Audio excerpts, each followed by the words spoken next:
Salut à tous et bienvenue sur Phéno TV. Savez-vous que Berlin n'aurait pas pu exister dans la série La Casa de Papel? Savez-vous que l'origine du nom de Tokyo n'est vraiment pas celle que l'on nous dit dans la série? Dans la vidéo d'aujourd'hui, nous irons dans les coulisses de tournage de la série à succès La Casa de Papel. Nous revisiterons de nombreux éléments dans le tournage ainsi que les origines de certains scénarios. Voici 7 choses à savoir sur La Casa de Papel. Restez avec nous jusqu'à la fin.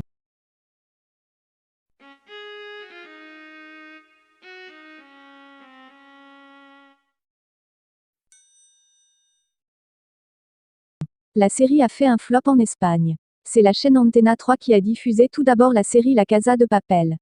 Même si le premier épisode a attiré plus de 4,5 millions de spectateurs, l'intérêt des fans s'est peu à peu essoufflé et les audiences ont dégringolé.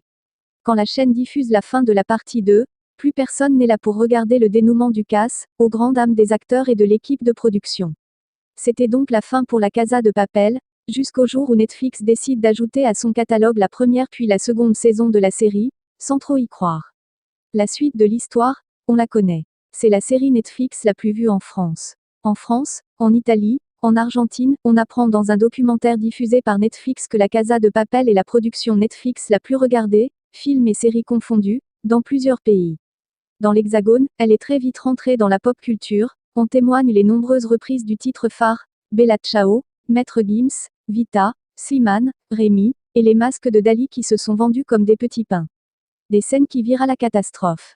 De l'argent comme s'il en pleuvait, si l'on en croit les équipes techniques. 3 scènes de la série, situées en saison 3, ont été particulièrement difficiles à tourner.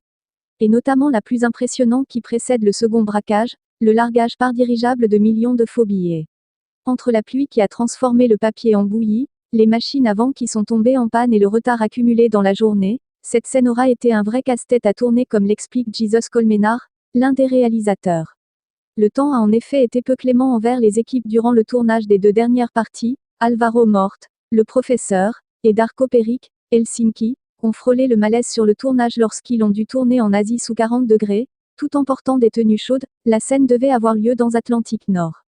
Enfin, le dernier défi relevé par les assistants techniques concerne les scènes tournées sous l'eau, dans le coffre-fort. Le tournage a eu lieu dans les studios de Pinewood en Angleterre et c'est en voulant filmer qu'ils se sont rendus compte d'un petit problème. La décoration s'est oxydée sous l'eau, les lingots ont rétréci et même changé de forme à cause de la pression. C'était catastrophe après catastrophe. On a beaucoup appris et fait beaucoup d'erreurs, nous révèle Abdon Alcaniz, autre réalisateur de la série. Au final, plus de 3000 d'entre eux ont dû être retouchés en post-production. Nom de code Tokyo.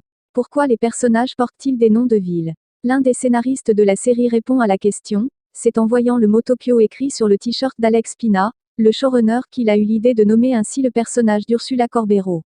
Les autres noms lui sont ensuite venus naturellement. Berlin aurait pu ne jamais exister. Imaginez La Casa de Papel, sans Berlin, Pedro Alonso. Celui qui est devenu l'un des personnages préférés des fans, au point d'être ressuscité après sa mort, aurait pu être différent voire ne pas exister. En parlant de la complexité de ce personnage, le showrunner révèle en effet dans le documentaire que certains n'étaient pas du tout convaincus et qu'ils le trouvaient même problématique. Quelqu'un m'a dit, il n'est pas de notre époque, vous devriez le retirer de la série. Je leur ai répondu, c'est un psychopathe misogyne et narcissique, mais on peut avoir un personnage comme ça. Le public décidera librement ce qu'il doit en penser. Mais heureusement pour nous, Alex Pina s'est battu et a eu raison. Un plan sur mesure. Si les intrigues de La Casa de Papel dépassent souvent la réalité pour nous divertir et nous rendre addicts, on apprend dans le documentaire que les scénaristes se sont approchés d'experts pour rendre le casse de la Banque d'Espagne le plus réaliste possible. Ils ont notamment fait appel à une documentaliste et un ingénieur naval afin qu'ils trouvent un moyen d'entrer dans le coffre-fort inondé d'eau. La solution proposée est celle que l'on voit dans la série, il faut utiliser un sas de décompression. Ensuite, comment faire sortir des lingots d'or sans se faire attraper? Là aussi, la solution est toute simple, il suffit de les faire fondre pour les transformer en micro-billes. Après un passage par un atelier de joaillier, les équipes de la série ont donc appris la véritable technique pour faire disparaître des lingots. Des scènes écrites au fil du tournage. Si Alex Pina avoue avoir attendu 2 mois avant d'accepter la proposition de Netflix qui avait commandé une saison 3, lui et son équipe ont vécu un tournage aussi intense que les acteurs. En effet, certaines scènes et intrigues des 2 dernières saisons ont été écrites au fil du tournage, laissant les réalisateurs dans le flou total. Ainsi, personne ne connaissait la fin, pas même les scénaristes, a révélé en riant Rodrigo de la Serna Palermo. Parfois dans une scène on voit quelque chose de super et on change de cap, avoue quant à lui Alex Pina.